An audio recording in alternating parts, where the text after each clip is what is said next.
पूस की रात। लेखक प्रेमचंद। हल्कू ने आकर स्त्री से कहा, सहना आया है, लाओ जो रुपये रखे हैं उसे दे दूं, किसी तरह गला तो छूटे। मुन्नी झाड़ू लगा रही थी, पीछे फिरकर बोली, 3 ही तो रुपये हैं, दे दोगे तो कम्बल कहाँ से आवेगा। माघ पूस की रात हार में कैसे कटेगी। उसे कह दो फसल पर दे देंगे, अभी नहीं। हल्कू एक क्षण अनिश्चित दशा में खड़ा रहा। पूस सिर पर आ गया। कम्बल के बिना हार में रात को वह किसी तरह नहीं जा सकता, मगर सहना मानेगा नहीं। घुड़कियाँ जमावेगा, गालियाँ देगा। बला से जाड़ों में मरेंगे, बला तो सिर से टल जाएगी। यह सोचता हुआ वह अपना भारी भरकम ढील लिए हुए, जो उसके नाम को झूठ सिद्ध करता था, स्त्री के समीप आ गया और खुशामद करके बोला, ला दे दे, गला तो छूटे, कम्बल के लिए कोई दूसरा उपाय सोचूंगा। मुन्नी उसके पास से दूर हट गई और आंखें तरेड़ती हुई बोली, कर चुके दूसरा उपाय, जरा सुनो तो, कौन सा उपाय करोगे। कोई खैरात दे देगा कम्बल, न जाने कितनी बाकी हैं जो किसी तरह चुकने ही नहीं आती। मैं कहती हूँ तुम क्यों नहीं खेती छोड़ देते, मर मर काम करो, उपज हो तो बाकी दे दो। चलो छुट्टी हुई, बाकी चुकाने के लिए ही तो हमारा जन्म हुआ है। पेट के लिए मजूरी करो, ऐसी खेती से बाज आए। मैं रुपये न दूंगी, न दूंगी। हल्कू उदास होकर बोला, तो क्या गाली खाऊं। मुन्नी ने तड़प कर कहा, गाली क्यों देगा, क्या उसका राज है। मगर यह कहने के साथ ही उसकी तनी हुई भौहें ढीली पड़ गई। हल्कू के उस वाक्य में जो कठोर सत्य था, वह मानो एक भीषण जंतु की भांति उसे घूर रहा था। उसने जाकर आले पर से रुपये निकाले और लाकर हल्कू के हाथ पर रख दिए। फिर बोली, तुम छोड़ दो अब की से खेती, मजूरी में सुख से एक रोटी तो खाने को मिलेगी, किसी की धौंस तो न रहेगी। अच्छी खेती है, मजूरी करके लाओ, वह भी उसी में झोंक दो, उस पर धौंस। हल्कू ने रुपये लिए और इस तरह बाहर चला मानो अपना हृदय निकाल कर देने जा रहा हो। उसने मजूरी से एक एक पैसा काट कपट कर 3 रुपये कम्बल के लिए जमा किए थे। वह आज निकले जा रहे थे। एक एक पग के साथ उसका मस्तक अपनी दीनता के भार से दबा जा रहा था। पूस की अंधेरी रात। आकाश पर तारे भी ठिठुरते हुए मालूम होते थे। हल्कू अपने खेत के किनारे ऊख के पत्तों की एक छतरी के नीचे बांस के खटोले पर अपनी पुरानी गाड़े की चादर ओढ़े काँप रहा था। खाट के नीचे उसका संगी कुत्ता जबरा पेट में मुंह डाले सर्दी से कू कू कर रहा था। दोनों में से एक को भी नींद न आती थी। हल्कू ने घुटनियों को गर्दन में चिपकाते हुए कहा, क्यों जबरा, जाड़ा लगता है। कहता तो था घर में पुआल पर लेट रहे, तो यहाँ क्या लेने आए थे। अब खाओ ठंड, मैं क्या करूँ। जानते थे मैं यहाँ हलवा पूरी खाने आ रहा हूँ, दौड़े दौड़े आगे आगे चले आए, अब रो नानी के नाम को। हल्कू ने हाथ निकालकर जबरा की पीठ सहलाते हुए कहा, कल से मत आना मेरे साथ, नहीं तो ठंडे हो जाओगे। यह राट पछुआ ना जाने कहाँ से बर्फ़ लिए आ रही है। उठूं फिर एक चिलम भरूं, किसी तरह रात तो कटे। 8 चिलम तो मैं पी चुका। यह खेती का मज़ा है। और एक एक भगवान ऐसे पड़े हैं जिनके पास जाड़ा जाए तो गर्मी से घबरा कर भागे। मोटे मोटे गद्दे, लिहाफ, कम्बल। मजाल है जाड़े का गुज़र हो जाए। तकदीर की खूबी, मजूरी करें हम, मज़ा दूसरे लूटें। हल्कू उठा, गड्ढे में से ज़रा सी आग निकालकर चिलम भरी। जबरा भी उठ बैठा। हल्कू ने चिलम पीते हुए कहा, पिएगा चिलम, जाड़ा तो क्या जाता है, ज़रा मन बदल जाता है।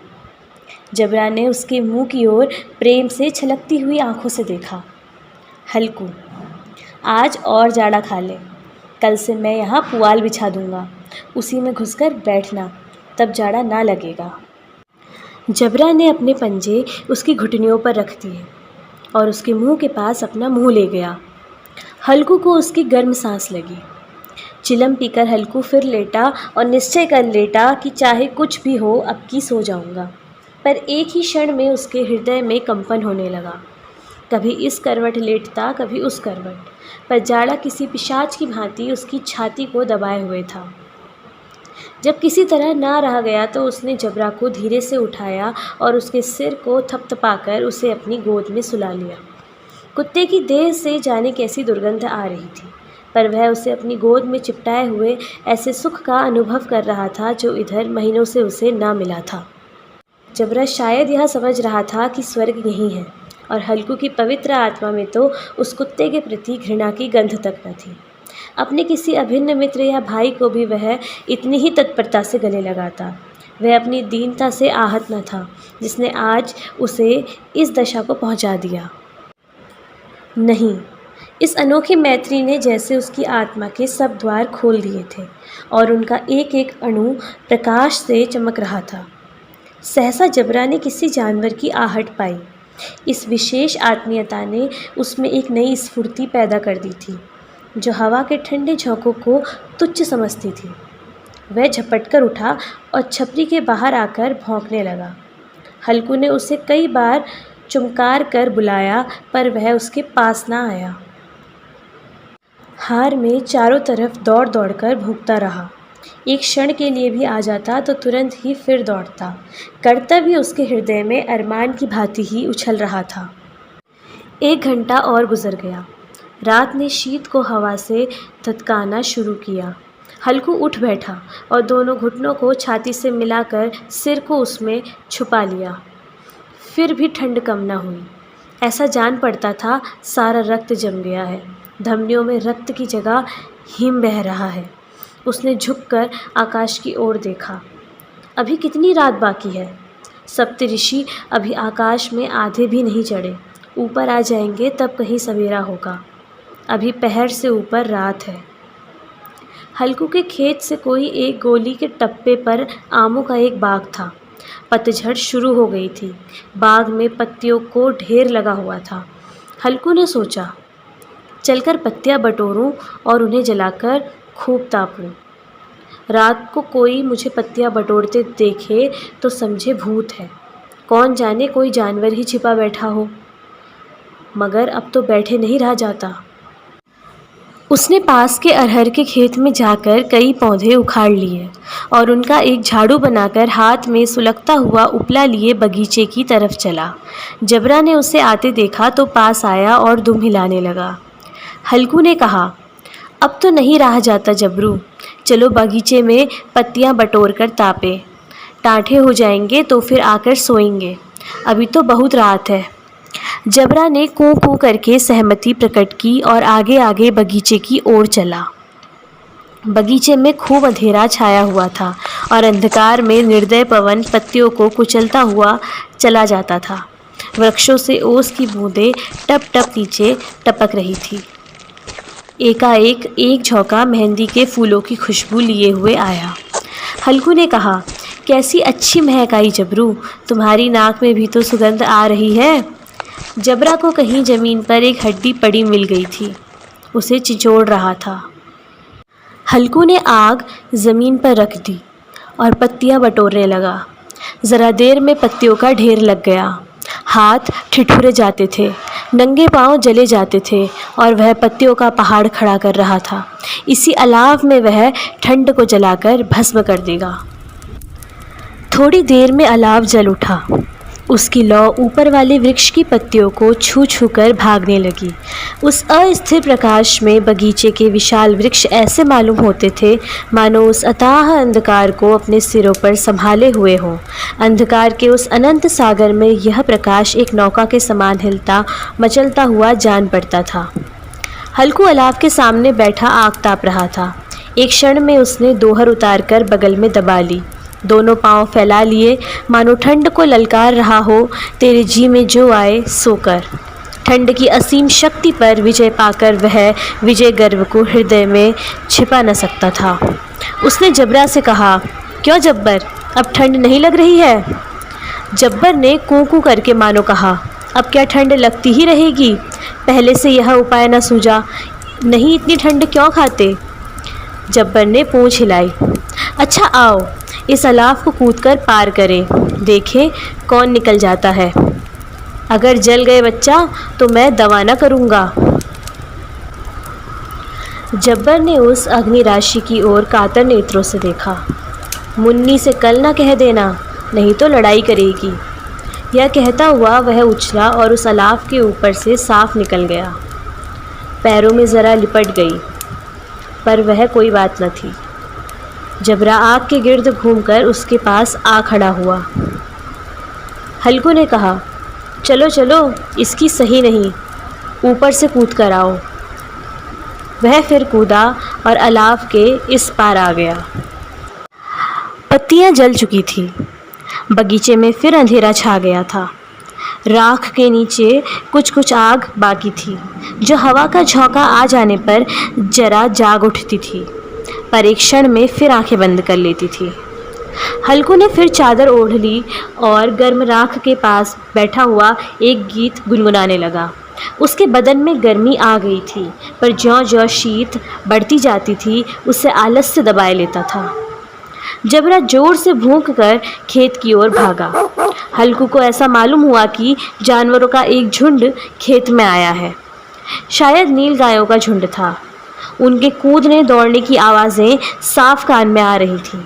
फिर ऐसा मालूम हुआ कि खेत में चर रही हैं। उनके चबाने की आवाज़ चर-चर सुनाई देने लगी। उसने दिल में कहा, नहीं, जबरा के होते हुए कोई जानवर खेत में नहीं आ सकता। नोच ही डाले, मुझे भ्रम हो रहा है। कहाँ, अब तो कुछ सुनाई नहीं देता। मुझे भी कैसा धोखा हुआ। उसने ज़ोर से आवाज़ लगाई, जबरा, जबरा। जबरा भूंकता रहा, उसके पास ना आया। फिर खेत के चरे जाने की आहट मिली। अब वह अपने को धोखा ना दे सका। उसे अपनी जगह से हिलना जहर लग रहा था। कैसा दंदाया हुआ था। इस जाड़े पाले में खेत में जाना, जानवरों के पीछे दौड़ना असहाय जान पड़ा। वह अपनी जगह से ना हिला। उसने ज़ोर से आवाज़ लगाई, लिहो लिहो लिहो। जबरा फिर भूंक उठा। जानवर खेत चर रहे थे। फसल तैयार है। कैसी अच्छी खेती थी, पर ये दुष्ट जानवर उसका सर्वनाश किए डालते हैं। हल्कू पक्का इरादा करके उठा और 2-3 कदम चला, पर एकाएक हवा का ऐसा ठंडा चुभने वाला बिच्छू के डंक का सा झोंका लगा कि वह फिर बुझते हुए अलाव के पास आ बैठा और राख को कुरेद कर अपनी ठंडी देह को गरमाने लगा। जबरा अपना गला फाड़ डालता था। नील गाय खेत का सफाया किए डालती थी और हल्कू गर्म राख के पास शांत बैठा हुआ था। अकर्मण्यता ने रस्सियों की भांति उसे चारों तरफ से जकड़ रखा था। उसी राख के पास गर्म ज़मीन पर वह चादर ओढ़कर सो गया।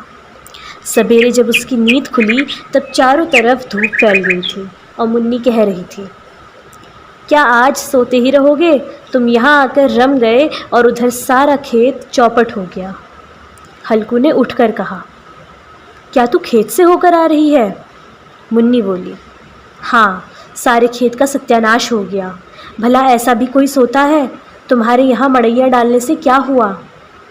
हल्कू ने बहाना किया, मैं मरते मरते बचा, तुझे अपने खेत की पड़ी है। पेट में ऐसा दर्द हुआ कि मैं ही जानता हूँ।